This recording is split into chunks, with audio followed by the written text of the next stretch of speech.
the arpeggiated phrases, but something's missing here, and it's going to be very important for you to use to move around and stuff. What you don't want to have to do is you don't want to have to rely on the arpeggiator device once you've created your arpeggiation. So like simply you could use this group of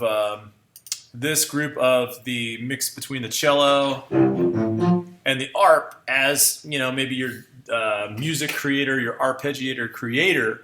But you're not going to want it to be your end-all, be-all, because the problem with it is this is what your MIDI looks like. And these aren't arpeggios. Right? You follow me? These aren't arpeggios, so that's a problem. Especially if you were wanting to export your MIDI and put it into something else. Like, let's say we were like, oh, I love it. I want to export my MIDI and maybe put it into Pro Tools so I can run Native Instruments, you know, strings or something. It's going to come back through and play just those 3 notes as a chord, not as an arpeggiator, right? or an arpeggiation.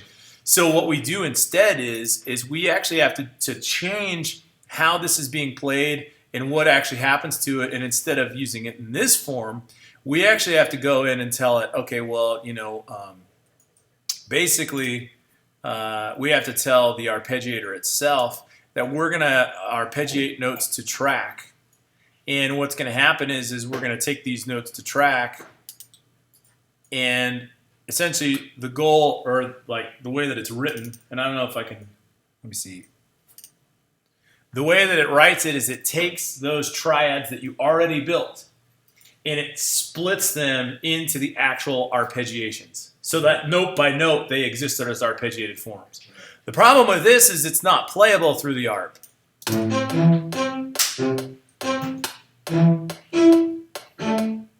Right? It's confused. Because the way that it arpeggiates is it arpeggiates by elongated notes and stack notes, and now we put the actual arpeggiations in there. So it's like way confused. What I'm going to do is I'm actually going to so notice it actually kept the original. This is the original down below, and then this is the arpeggiated form. So what we'd want to actually do is we want to take, I'm actually going to duplicate this device without the arpeggiator. I'm going to duplicate the NNXT, delete, oops, oh yeah, there we go, that works. Delete the tracks in the device. This will now be actually my cello instead of calling it the marcato. Oops, sorry. Cello. And now I get to steal this actual arpeggiated phrase, and if I throw it directly on the track, now we're back in business. So I'm just going to mute this one up here.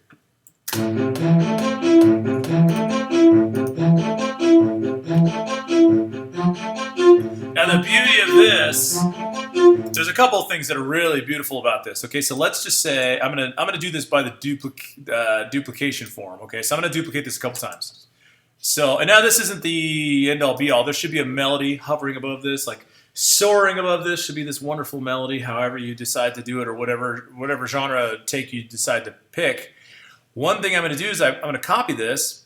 I think I'm going to make this one viola, and I'm going to take this up the octave. You guys remember doing some of this with Reason, and some of this stuff we went over in the last couple days, and some of this you guys have done in the past. I'm going to go to pitch, transpose. I'm going to go up 12, which means it's going to go up the octave. I'm going to apply it here. And then what I want to do is, so that this one, the one that says viola, is up the octave. The only thing I need to do, though, is I need to go to the rack itself and go to the viola one. And I'm going to load an actual viola versus a cello. That way it voices this correctly. So let's go to viola. Oh, we don't have a marcato. Let's see. Well, let's go with, let's try this one. It's a little too long, but what we can do with it, we can actually change the release time and the decay time.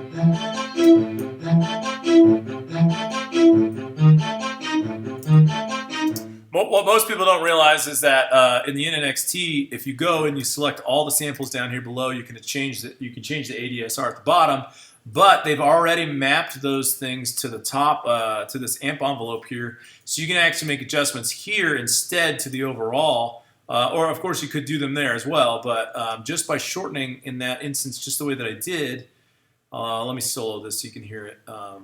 I just decided, hey, for the viola, I want it to be shorter. So what I did is I changed the release time. Now, if I don't want it to make that swarpy sound, I need to also change the attack time. It needs to be faster. And then if I unsolo it.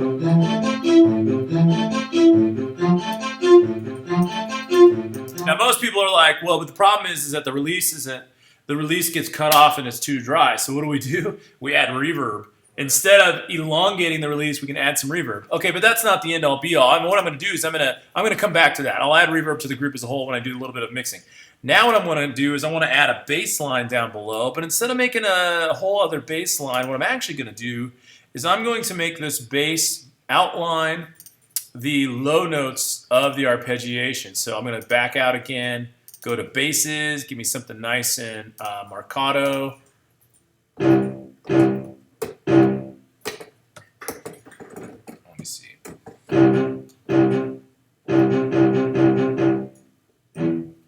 Hold on. Wrong one. There we go.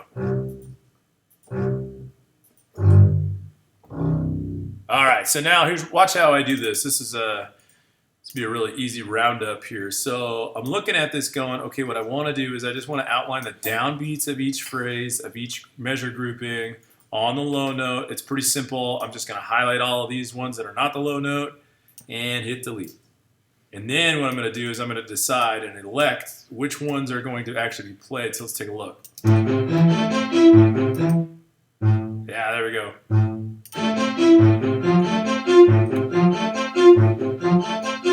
Now, if I drop it the octave, right now it's in the same range. Can go down here and transpose that bass line, -12, which would drop it the octave. There we go. And have it hold that.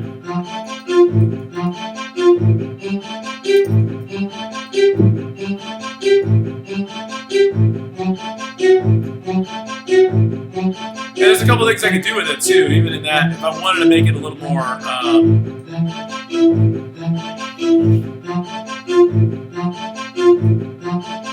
I can hold on to that kind of droning low note and then shift it. Let's see, where's it going to go? Maybe right here.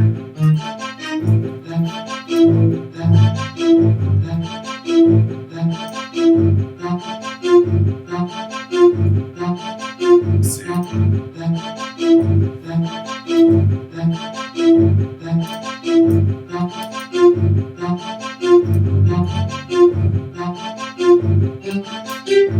Actually, hold on, let me slide that. Change my snap.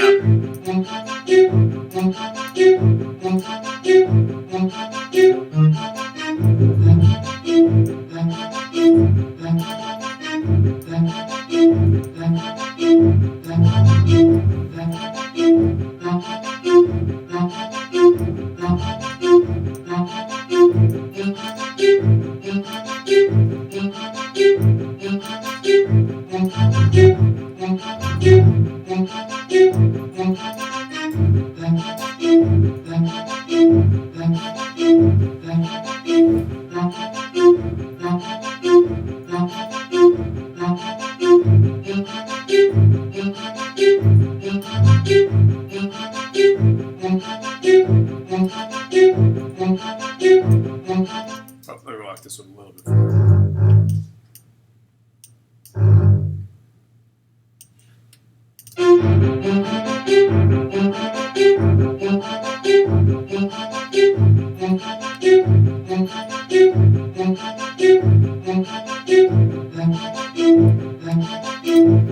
All right, now one other beautiful thing. So I'm just kind of showing you what you can do with this because I'm going to want to have you guys start to build upon this idea. Now, I haven't put in the melody yet. There's no real melody right now. So you can't look at this and go, oh, there's a melody. We worked on melodies on Wednesday and Monday of last week, a lot of focus on melodies. Right now we're focusing on the things that go around the melody so you can hear the outlining chords that are kind of building around it. But one other beautiful thing that can be done here is, let's just say I'm like, oh, I love it. I'd like to see some percussion kind of get behind it. Not just loop form, but maybe some real some real driving percussion. So what I'm going to do is I'm going to bring in the Kong, and I'm going to let me put this down here below. What I'm going to do is I'm going to copy paste the arpeggio. Now the arpeggiations are not going to work, and I'm sure you could probably figure out why. Arpeggiations as they are will not work on a drum kit because they're all over the place. If we solo this, you know, hey, that's just weird, right? I'm also going to change my kit for a second. Let's see.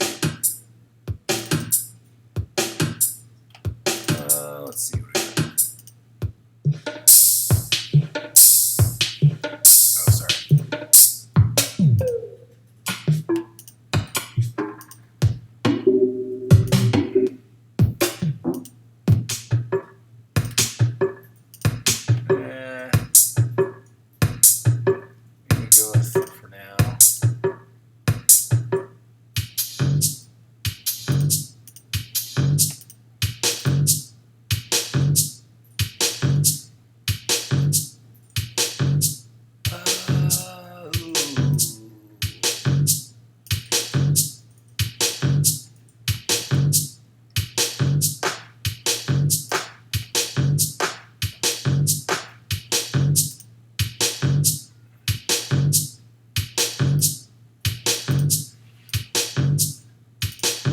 Sorry, I have some really cool samples in here. I'm going to try to see if I can find them real quick.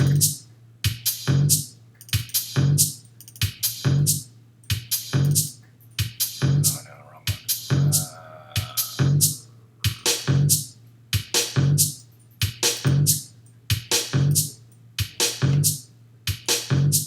Oh, there we go.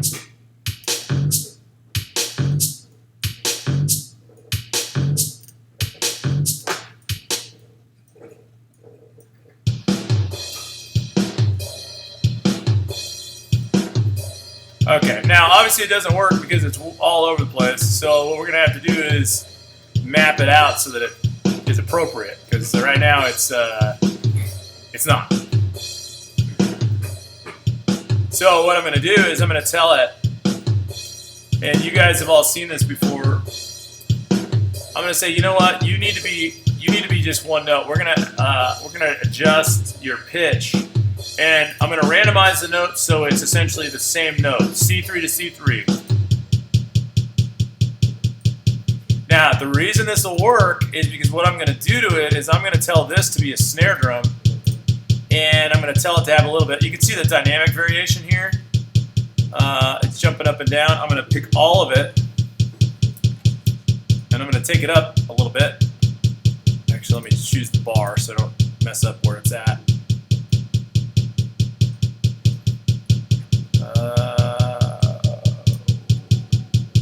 There we go.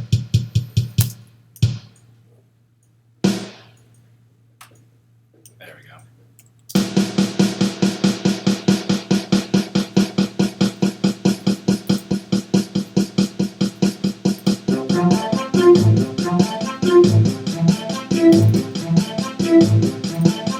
All right, so what I'm going to need to do in order to make this work is, let's see if I can get this to show me correctly. I'm going to build swells inside of these groups, so hopefully I can get it to kind of stay the way that it is. And I'm going to write in, I'm going to just use my pencil grouping, and I think they're going 1, 2, 3, 4, 5, 6.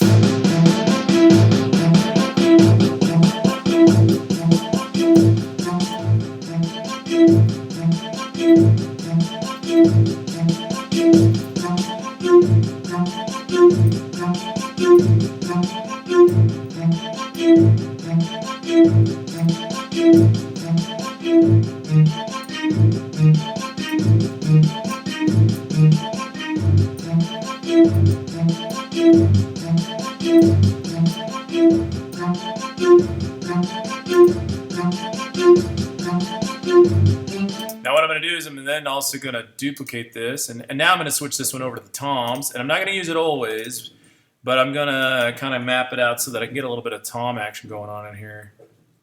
If I can get it to... Nope, hold on. Sorry, it's a little tight. There's so many notes in here. But notice, because I merged it... Oh, there we go.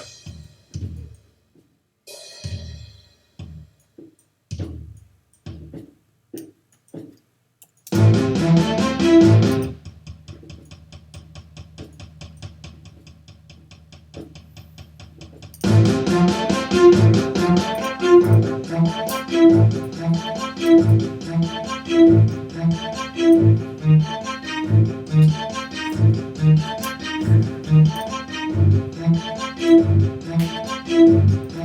then what I could do is, that low bass that I'm using, I'm going to copy paste that. I'm going to do the same thing here. What I'm going to do is I'm going to dupe this line right here. I think I could do it on I might do it on the toms. I'm going to make a dub. I'm going to take this copy and I'm going to drop it into the dub lane. And then I'm going to change which notes are being played. Again, you kind of saw the same thing a second ago. I'm going to choose all. I'm going to tell the tool window. So I'm going to go to the tool window and say, hey, we're going to transpose these all to C3, which is nice kick. And right now it's doing downbeats of the bar, the 6/8 bar. Sorry, I'm going to zoom out on this. What I'm going to have it do is I'm going to tell it at a phrase, so towards the end one.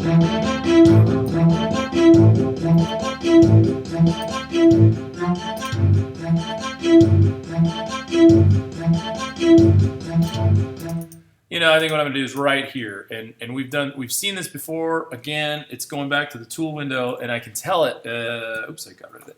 I can tell the tool window that the note length is actually going to be adjusted. Let's see, where is it?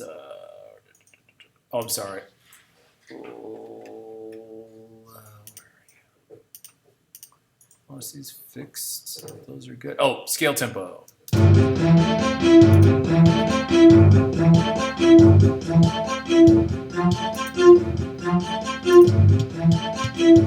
Although I think these are picking up on the,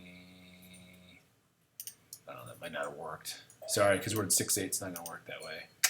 Shoot, so I'm going to have to manually do these, which is fine. It's just that they're going to have to go. They're going to go in 1, 2, 3, 4, 5, 6 sets, so.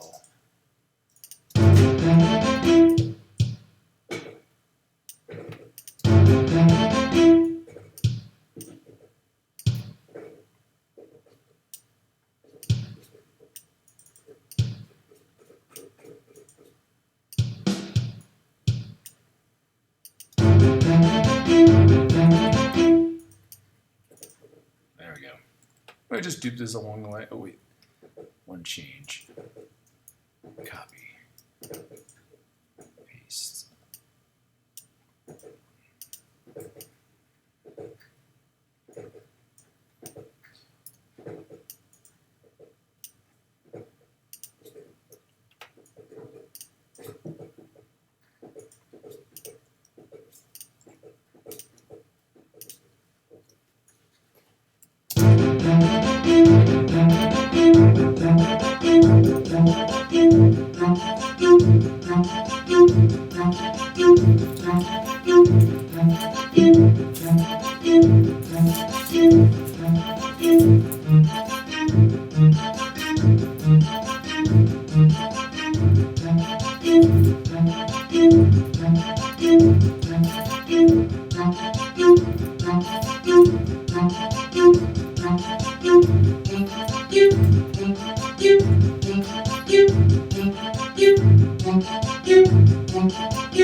And let me see about this one.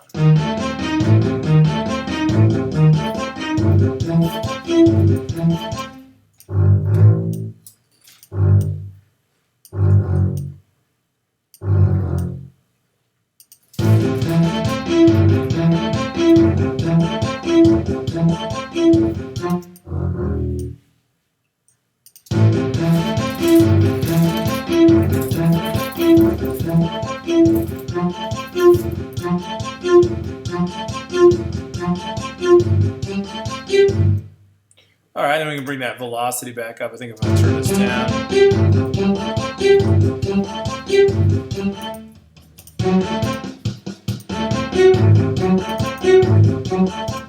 So in these builds.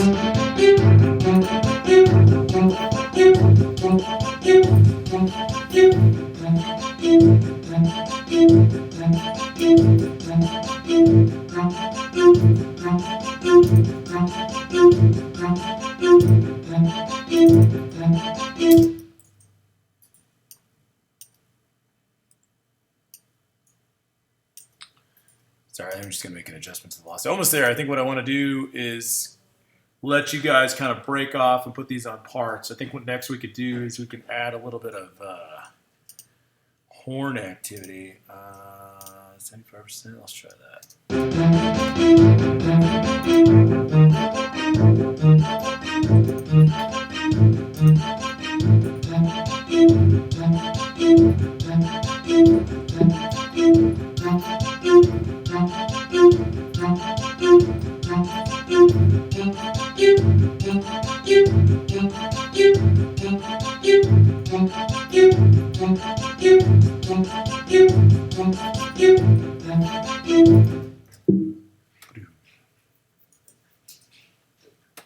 So here's what I want you to do. I'd like for you to branch that. You can use it the way that I used it. I did like the duplicating of the actual arp and just threw it up or down the octave. Notice I took in the bass part, I just took the root note of each downbeat in that group and I threw it to the bass, dropped it down the octave. I would start taking what you have in your phrase set and move it to arpeggiated form. Now remember, the first thing you had to do is you had to go to the arpeggiator itself, and on the arpeggiator you had to right click and you had to move, you had to arpeggio notes to track. Now, where it's going to throw them down below is going to be in between your left and right markers. So when you do that, it's going to throw it in between your left and right markers. And then you can copy that and drag it into a new in an XT so that you're not writing over the information that you have in the original setup. Does that make sense? From there, you can copy paste and you can do any assortment. From here, after you guys, I'm going to give you guys a little bit to work on this, but after that's done, we can take this and throw it into, arrange it into things like horns or, other brass. I mean, there's a lot that can be done with this once that's kind of outlined there. Did you have a question, Paul? No. Listen to this for a second.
How do you toggle down if you want to lower register on the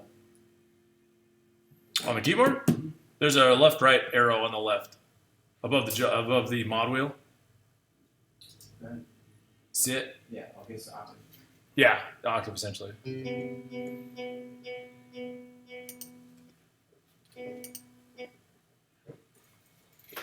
So when I go and I try to